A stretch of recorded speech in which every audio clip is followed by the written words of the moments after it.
Sir నమస్కారం. నమస్తే sir, Chandrababu Naidu గారు ప్రమాణ స్వీకారం తర్వాత తిరుమల తిరుపతి దేవస్థానాన్ని సందర్శించుకొని అక్కడ మాట్లాడడం జరిగింది సార్. తిరుపతి నుంచే తాను ప్రక్షాళన మొదలు పెడుతున్నాను, ఇక్కడ ప్రసాదం పరిశుభ్రత వాటిపైన ఫోకస్ చేస్తాను, లాస్ట్ గవర్నమెంట్ పెద్దగా దీనిపైన అంటే అవకతవకలు జరిగాయని చెప్పేసి కూడా ఆయన కామెంట్ చేయడం చూస్తున్నాం సార్. మరి తిరుపతి నుంచి ఆయన ప్రక్షాళన మొదలు పెడుతున్నారు కాబట్టి దానిపైన మీ ఒపీనియన్ ఏంటి? అంటే తిరుమల నుంచి ప్రక్షాళన మొదలు పెడుతున్నాను అనే దాని వెనకాల ఒక సెక్యులర్ గా కనిపించే మతోన్మాదం, అంటే అక్కడ ఏదో చాలా అపవిత్రత జరిగిపోయింది అనే చాలా కాలంగా తెలుగుదేశం పార్టీ గోడు పెడుతోంది. అంటే భూమన్ కరుణాకర్ రెడ్డి ప్రాధాన్యత పెరిగింది తిరుమల యాక్టివిటీస్ లో అనేది వీళ్ళ గొడవ. అలాగే వైఎస్ఆర్సీపీ పార్టీ మీద కూడా వీళ్ళు ఒక ప్రచారం చేస్తూ వచ్చారు, పర్టికులర్గా జగన్మోహన్ రెడ్డి మీదే కాదు, వైఎస్ రాజశేఖర రెడ్డి మీద కూడా ఈ ప్రచారం ఉండేది. ఆయన క్రైస్తవ మతానుయాయి అని. వైఎస్ రాజారెడ్డి గారి దగ్గర నుంచి వారు క్రైస్తవం వైపు మరలిన విషయం కొత్త ఏం కాదు. అలాగే రాజశేఖర రెడ్డి గారు ఇక్కడ బంజారాహిల్స్లో ఉన్నప్పుడు, అలాగే ఆయన సీఎం అయిన తర్వాత కూడా ప్రార్థనలు జరిగేవి. ఎర్లీ మార్నింగ్ అవర్స్లో కెమెరాలు వెళ్ళేవి. ఇది అందరికీ తెలిసిన విషయమే, కొత్త ఏం కాదు. ప్రపంచానికి హైడ్ చేయాలని కూడా వాళ్ళు ఎప్పుడూ అనుకోలేదు. ఆయన మెదక్ చర్చికి వెళ్ళి క్రిస్మస్ వేడుకలు చేయటం మనకు తెలుసు. కాబట్టి దీన్ని వాడుకునే ప్రయత్నం చేయటం అనేది తప్పు. నువ్వు సెక్యులర్ అన్నప్పుడు అతని మత విశ్వాసాలను గౌరవించు. అతను ఇతర మత విశ్వాసాలను కూడా గౌరవించే పదవిలో ఉన్నప్పుడు గౌరవిస్తున్నాడా లేదా అనే వరకు చూడు. కానీ ప్రతిదీ ఆ కోణంలోకి లాగి, అంటే అక్కడ పర్టికులర్గా వీళ్ళకి ప్రాధాన్యత పెరుగుతోంది అనేది తెలుగుదేశం వారి గగ్గోలు వెనకాల ఉన్నటువంటి కథనం. తిరుమల అపవిత్రమైపోయింది అని ఎక్కడ గగ్గోలు పెడుతున్నారు వీళ్ళు? అక్కడ చాలా పదవుల్లోకి ఎవరెవరో వచ్చేస్తున్నారు అనేది వీళ్ళ పర్టికులర్గా అడ్మినిస్ట్రేటివ్ సెక్షన్లో చాలా పదవులు వాళ్ళు హిందూ మతస్థులు కాదు అనేటువంటి ఒక ప్రచారం చేశారు. టీటీడీలో ఉన్నటువంటి ఉద్యోగులు వీళ్ళందరినీ టార్గెట్ చేస్తూ మాట్లాడారు. ఈ క్రమంలోనే ప్రసాదం ఇబ్బందికరంగా తయారైంది, అలాగే వితరణ సరిగా లేదు, తర్వాత అక్కడ నిత్యాన్నదాన కార్యక్రమం ఉంది, అక్కడ ఏదో కొంత అపసవ్యత చోటు చేసుకుంది. ఇలాంటివన్నీ అంటే వీటి వెనకాల వీళ్ళల్లో చిత్తశుద్ధి లేకపోవడానికి కారణం వీళ్ళు అన్యమతస్థులు అవటం, ఈ మతం మీద సరైనటువంటి గౌరవం లేకపోవడం, విశ్వాసం లేకపోవడం. దాంతో వీళ్ళు నెగ్లెక్ట్ చేసి వదిలేశారు దీన్ని వాంటెడ్గానే. తద్వారా తిరుమల వెళ్తున్నటువంటి భక్తులు చాలా ఇబ్బందులకు గురైపోతున్నారు. ఇలా రకరకాల కోణాల్లో వీటన్నిటి వెనకాల ఒక మత కోణాన్ని చుట్టి ఇక్కడ చాలా దుర్మార్గం జరిగిపోతోంది అనే ప్రచారం జగన్మోహన్ రెడ్డి అధికారంలోకి వచ్చిన మరుక్షణం నుంచి ఆయన అధికారంలోంచి దిగిపోయే వరకు ఎన్నికల ప్రచారంలో కూడా దీన్నే హైలైట్ చేస్తూ గొడవ చేశారు. వైఎస్ రాజశేఖర రెడ్డి హయాంలో ఆయన ఆ కొండలలోనే, అంటే తిరుమల 7 కొండలు ఒక సెట్ ఉంది కదా, ఆ ఏరియాలోనే క్రైస్తవానికి కూడా మత ప్రచారానికి అవకాశం కల్పిస్తూ అలాట్మెంట్స్ జరిగినాయి అనేది ఒక ఎలిగేషన్తో ఒక ప్రచారం చేశారు ఆయన మీద కూడా, వైఎస్ మీద. ఈ ప్రచార నేపథ్యంలో ఒక సినిమా దర్శకుడు ఒక సినిమా తీసే ప్రయత్నం కూడా చేశాడు. ఏది వైఎస్ మరణం సంభవించిన తర్వాత సినిమా ఎలాగా డిజైన్ చేశాడంటే, ఆయన చాలా పాపులర్ డైరెక్టరు, నేను పేరు చెప్పను, ఈ సీన్ అర్థమవుతుంది. ఆయన ఎలా డిజైన్ చేశాడంటే కథని, తిరుమల కొండ మీదకి సీఎం గారు వస్తారు, వచ్చి ఆయన అక్కడ మాట్లాడతాడు.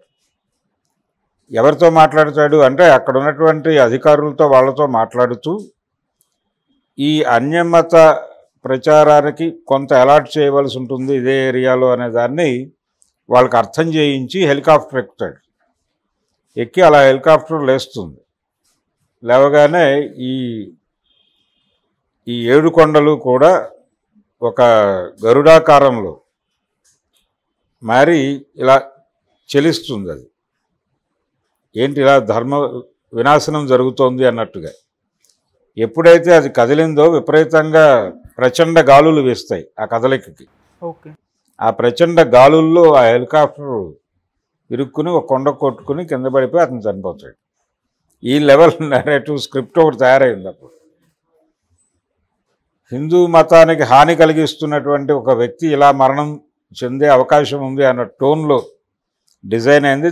లక్కీగా అది సెట్స్ మీదకి వెళ్ళాల. కానీ ఈ స్క్రిప్ట్ డిజైనింగ్ జరిగింది. అంటే ఇది ఒక నెరేటివ్. ఎవరైనా వేరే మతస్థుడు గనక సీఎం అయితే దీన్ని అడ్వాంటేజ్గా తీసుకుని అతని మీద చేసేటువంటి ప్రచారంలో, అంటే ప్రతిపక్షం అన్న తర్వాత అధికార పక్షాన్ని ఏదో పద్ధతిలో విమర్శించాలి కదా, అది వాళ్ళ డ్యూటీ కదా అన్నట్టుగా వ్యవహరిస్తున్నారు యాక్టివ్ అపోజిషన్ అనే పేరుతో. ఈ సాంప్రదాయాన్ని తీసుకొచ్చిన వాడు చంద్రబాబు నాయుడే. యాక్టివ్ అపోజిషన్ అంటే ఏమిటి? ప్రభుత్వం ప్రజలకు మంచి చేసినా అడ్డుపట్టమే. మంచి అంటూ చేస్తే మనమే చేయాలి. మనం చేసిందే మంచి, అధికార పక్షం చేసేది చెడు. మనం అధికార పక్షంగా ఉన్నప్పుడు చేసేది మాత్రమే మంచి. అధికార పక్షం ప్రజలకి ఉపయోగపడే ఏ పని చేసినా ప్రతిపక్షంగా ఉంటే అడ్డుపడిపోవాలి. నిర్మోహమాటంగా, నిర్లజ్జగా అడ్డుపడాలి అనేది చంద్రబాబు నాయుడు గారు నమ్మిన విజయ సూత్రం. అదే ఆయన ఆచరణ అంతా అదే కనిపిస్తుంది. ఆయన వైఎస్ టైంలో ప్రతిపక్షంలో ఉన్నప్పుడు చాలామందికి ఉపయోగపడే అనేక జీవోలు ఆగిపోవడానికి కారకుడు ఆయనే. అడ్డుపడి చివరికి ప్రభుత్వం కూడా చేతులెత్తేసి చంద్రబాబుతో మాట్లాడుకోండి మీరు అనే పరిస్థితి దాపురించింది అప్పుడు. ఆ లెవెల్ యాక్టివ్ అపోజిషన్ నడిపాడు ఆయన.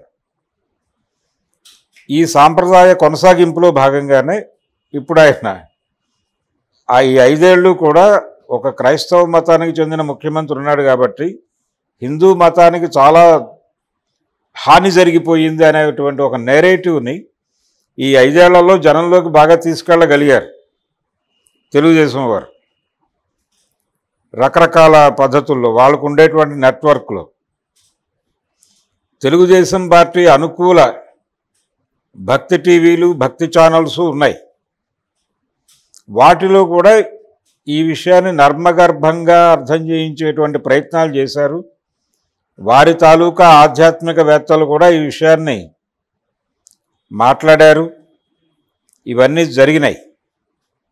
సో ఈ క్రమం అంతా చూస్తే అంటే ఒక రకంగా మతాన్ని కూడా తమ గెలుపుకు వాడుకున్నటువంటి ఒక విధానం కనిపిస్తుంది. తెలుగుదేశం పార్టీ ప్రతిపక్షంగా వైఎస్ జగన్మోహన్ రెడ్డి రాజ్యంలో వాళ్ళు వ్యవహరించిన తీరు చూస్తే ఇప్పుడు దాన్ని ఎన్హాన్స్ చేస్తూ మేము మీ రక్షకులము, మీ రక్షకులం అంటే హిందూ రక్షణ, హిందూ మత పరిరక్షకుడిగా ఇప్పుడు చంద్రబాబు నాయుడు ఫోకస్ అవదలుచుకున్నాడు అక్కడ.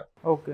అందుకని తిరుమల నుంచి ప్రక్షాళన అనేటువంటి నినాదం ఇచ్చాడు, స్లోగన్ ఇచ్చి తిరుమల నుంచి ప్రక్షాళన అంటే ఆయన తిరుమల నుంచి హిందూ మతోద్ధరణ కార్యక్రమం నిర్వహిస్తాడు. ఈయన ఈ మతోద్ధరణని మీరందరూ కూడా సాగిలపడి స్వాగతించండి అని హిందూ సమాజానికి ఒక ఇండికేషన్ ఇస్తున్నాడు ఆయన. హిందూ సమాజం మేలుకుని ముందుకు నడుస్తోంది. ఇంతకాలం జరిగిన దుర్మార్గ పాలన నుంచి మేము చాలా కాన్షియస్గా ముందుకు కదులుతున్నాం. కాబట్టి మీరందరూ ఒళ్ళు దగ్గర పెట్టుకుని వ్యవహరించండి అని మైనారిటీకి ఒక వార్నింగ్ కూడా ఇచ్చేస్తున్నాడు ఆయన. ఆయన క్యాబినెట్లో ఒక మైనారిటీ మంత్రి ఉన్నాడు. ఆయన మొన్న అల్లా సాక్షిగా ప్రమాణం చేశాడు. ఇవన్నీ జరుగుతాయి. అయితే ఒక సెక్యులర్ ఫోజులో ఉండి మతోన్మాదాన్ని రెచ్చగొట్టే ప్రయత్నాలు కూడా ప్యారల్గా చేస్తూ ఈ బెదిరింపు రాజకీయాలను బ్యాలెన్స్డ్గా నడిపేస్తారు. ఈ సమన్వయంతో దుర్మార్గ రాజకీయాలు నడపడంలో చంద్రబాబు నాయుడు చాలా ఆరితేరినటువంటి నిపుణుడు. మైనారిటీ అనుకూల ప్రకటనలు చాలా ధారాళంగా చేయగలడు. లేదు ఒక చర్చికి వెళ్ళి క్రిస్మస్ రోజున చాలా బేభత్సంగా వాళ్ళ ఉద్ధారకుడిగా కూడా మాట్లాడగలడు. కానీ ఈ రోజున ఆయన చెప్పిన మాట ఏదైతే ఉందో, తిరుమల నుంచి ప్రక్షాళన మొదలు పెడుతున్నాను అనేది ఎక్కడ దాకా పెడుతుంది అంటే, ప్రక్షాళన చీపురు తీసుకున్న తర్వాత చివరి వరకు ఊడవాలి కదా. ఈ ఊడ్పులో ఎవరెవరు ఎలా లేచిపోతారు అనేది చూడాలి. ఎవరెవరి మీద ఏ ఏ ఎలిగేషన్స్తో ఏ ఏ సంస్థల్ని ఏ ఏ వ్యవస్థల్ని ఎలా రీఆర్గనైజ్ చేస్తాడు ఆయన అనేది చూడాలి. ఓకే. అది ఖచ్చితంగా సెక్యులర్ హిందూ మతోన్మాద సమన్వయ నినాదమే. అందుకని చాలా అప్రమత్తంగా ఉండాల్సినటువంటి అవసరం చంద్రబాబు నాయుడు గారి ప్రక్షాళన నినాదం వెనకాల ఉన్నటువంటి కాన్స్పిరసీని ముందు మైనారిటీలు అర్థం చేసుకొని